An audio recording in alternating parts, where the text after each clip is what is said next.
all these people got help. But it's horrible that we live in societies where these people would have been fucked if Jimmy decided, hey, I want to do another video where I give away an island rather than help these blind people. And the thing is, you know who agrees with that? MrBeast, with him tweeting out this morning. I don't understand why curable blindness is a thing. Why don't governments step in and help? Even if you're thinking purely from a financial standpoint, it's hard to see how they don't ROI on taxes from people being able to work again. Which, yeah, you know, we've talked about similar arguments on the show before, although I do want to make sure that people aren't thinking like, oh, all blind people can't work and are a burden to society, because like that's just factually not true. But also, to defend Jimmy here a little bit, I think he only had a few characters worth of space, had nuanced dies on Twitter, and I'm sure he didn't mean it like that. But also, the fact that we have to argue about the financial benefits of this, it sucks. Where we're like, hey, if you remove the heart from the situation and, you know, just the feeling, the need to care for your brothers and sisters who are lying there bleeding on the ground, financially, it just makes more sense to pick them up, patch them up, and get them out back in the world. Because unfortunately, the further people or a problem is from us, the less we can connect to it. So thanks to capitalism, we're like, but what about the money and how this might impact your taxes or just inconvenience you in some way? But yeah, that's a story, some might take away, and of course, I'd love to know where you stand on this. And then, breaking news, corporations are fucking you and they're not even texting you back after. With a new report using industry data finding that in recent years, utility companies have shut off power to millions of mostly poor, non-white, struggling Americans. And at the same time, they've squeezed out record profits, which they've funneled into stock buybacks, dividend payments, and executive salaries. Right, by the numbers, utilities companies cut off service an estimated 4.2 million times during the first 10 months of 2022 alone. And that's a massive jump from the year before, with electric shutoffs spiking by nearly 1/3 and gas shutoffs by 3/4. And reportedly, all it would take to help the people who at that time can't afford their bills is a tiny fraction of profits. Right, for 12 large companies examined, the collective customer debt from all the shutoffs amounts to just 1% of dividend spending. So while you're huddled in your cold, dark apartment just trying to survive, there's some investor rolling the last year paycheck into a joint off Martha's Vineyard. And as the climate crisis pushes temperatures further out to the extremes of hot and cold,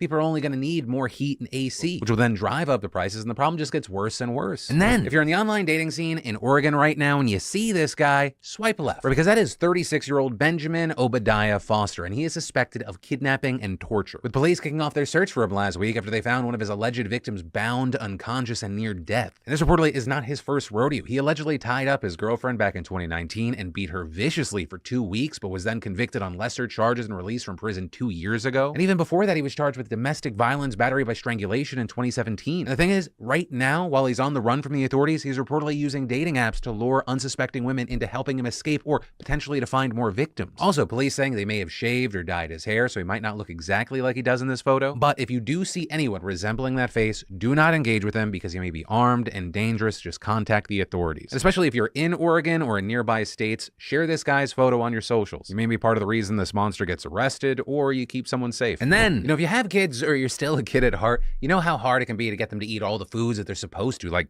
really hard. Right? Other children's vitamins are basically candy in disguise filled with 5 grams of sugar, and it can contribute to a variety of health issues. So thank you, Hiya, for sponsoring today's show. You know, other kids' vitamins, they can have ingredients like gelatin, palm oil, or allergens like wheat. But Hiya vitamins contain no sugar and are supercharged with 15 essential vitamins and minerals. Vitamin D, B12, C, zinc, folate, and many others, helping to support immunity, energy, brain function, mood, concentration, teeth, bones, and more. Hiya vitamins are also vegan, allergen-free, non-GMO, and taste great. Also, did I steal some from Trey and Carter to make sure? Yes. Yes, I did. And these ship straight to your door every month with a cool reusable bottle your first month and eco-friendly refills after that. Plus, we worked out a deal for you beautiful bastards. Head on over to hiyahealth.com/DeFranco to get 50% off your first month of Hiya. Keep your kids nourished with vitamins that they need without breaking the bank. And then, so this guy stole from the cops and then they saved his life. Right, so this started around 2 o'clock in the morning in Atlanta on Saturday when an officer pulls someone over for a routine traffic stop. They're talking for less than a minute and the cop suddenly flips around and sees some other guy jacking his patrol car. Yo,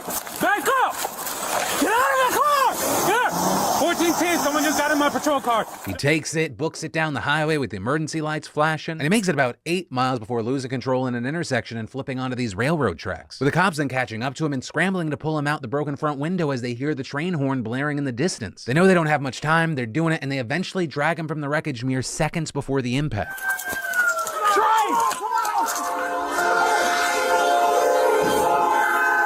And so the guy's now in jail. He's facing a whole bunch of charges, and these cops, I'm sure, reeling from the whiplash of going from high-speed chase to life-and-death rescue operation in a minute. Which, I mean, much respect to these officers, unlike, of course, the next story that we're going to talk about. Because the last thing we have to talk about today is the Tyree Nichols situation. Because on Friday, the police released the footage of the violent arrest, though calling it a violent arrest doesn't feel right. It feels more like it was just a witnessed execution. And it was just as bad as it was described, though hearing that he was beaten like a human piñata and actually witnessing it are two drastically different things. Now, as a heads up, I am not showing the footage in this video. It is readily available. I think it is important that people watch it, but I'm not going to force people to watch it. It is traumatic and devastating. But that footage, which we will talk about, comes from both body cam and surveillance cameras. It was released in 4 different videos that run about an hour in total. Now, in the first video, which very notably doesn't show why Tyree was pulled over in the first place, we can see officers yelling profanities at him, forcing him roughly out of the car. Tyree is heard saying, "I didn't do anything," as officers begin to force him to the ground. From there, the officers continue to wrestle Tyree, who does not appear to be resisting them, repeatedly saying, all right,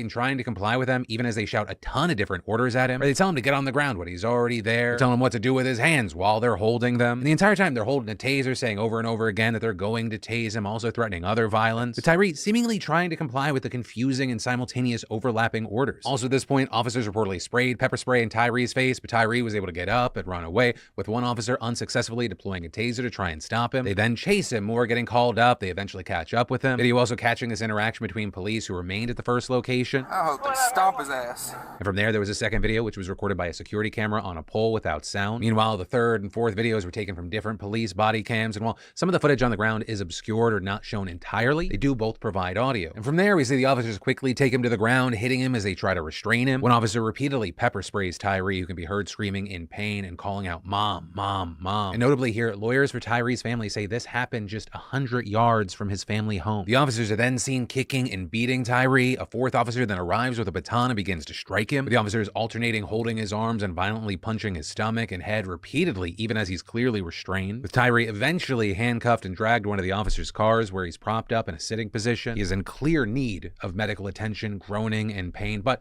despite that, at least 7 officers who are on the scene are patting each other on the back, waving flashlights in Tyree's face, one even fist bumping another. And then a few minutes later, when 2 medics finally arrive, they don't really do much, besides helping Tyree sit up after he repeatedly slumps over, clearly unable to hold himself up. In fact, it took the medics more than 15 fucking minutes after the beating before they opened up their bags and gave medical aid. And a little after that, officers bring out a stretcher, an ambulance arrives, with reviews of the footage finding that he sat by that car for 24 minutes after being taken into custody. Right, so obviously, all that footage reveals how truly fucking horrible this whole ordeal was. But also, a thing that I wanted to touch on here with this footage is that it shows officers repeatedly making claims about Tyree and his behavior that are not at all supported by the video, and in fact have been actively contradicted by the DA and other officials. For example, 2 officers claimed that he reached for his gun, with one of them saying he also swung at him. But literally none of the footage police released showed that. At another point, one officer said the traffic stop took place because Tyree wouldn't stop his car and then swerved like he intended to hit the officer's car. But again, we have no video to back that up, and the Memphis police director has said that the department can't substantiate the reason for the traffic stop. And throughout the encounter, some officers seemed to allude to the fact that they thought Tyree was on drugs, though no public evidence has indicated that was the case. And so there, you have many experts saying this is very important to note because this is an example of police utilizing body cameras to influence narratives. Right? Essentially, the idea being, if we know that part of this is going to be documented, why don't we use it to plant seeds to justify our actions? Also, of course, another big aspect of this story was the reaction that we've seen. Right? In preparation for the release of the footage, Memphis's public schools canceled after-schools activities on Friday, and many businesses boarded up windows to brace for looting. But for the most part, protests were scattered and largely peaceful. In Memphis, we saw groups of demonstrators gathering downtown and taking to the streets, with some of that group blocking the I-55 bridge. Protesters also reportedly halting traffic in LA, Portland, and New York, the latter of which shut down Grand Central Station in anticipation of the demonstrations. In Los Angeles, one of the protests became tense after people gathered outside the police department and tore down a protective barricade, though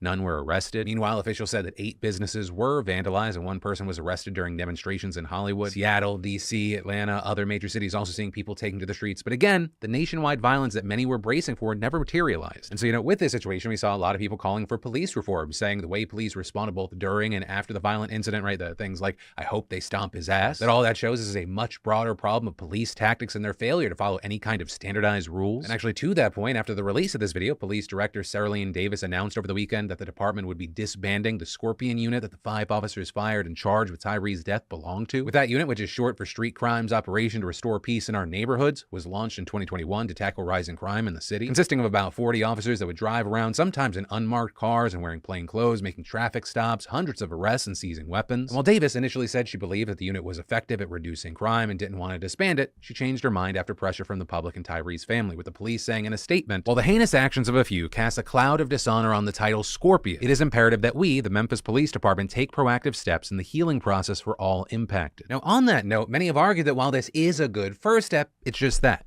A first step. This including the lawyers for Tyree's family as well as city leaders who called for more reforms and changes. And that's also something we've seen echoed by many others broadly.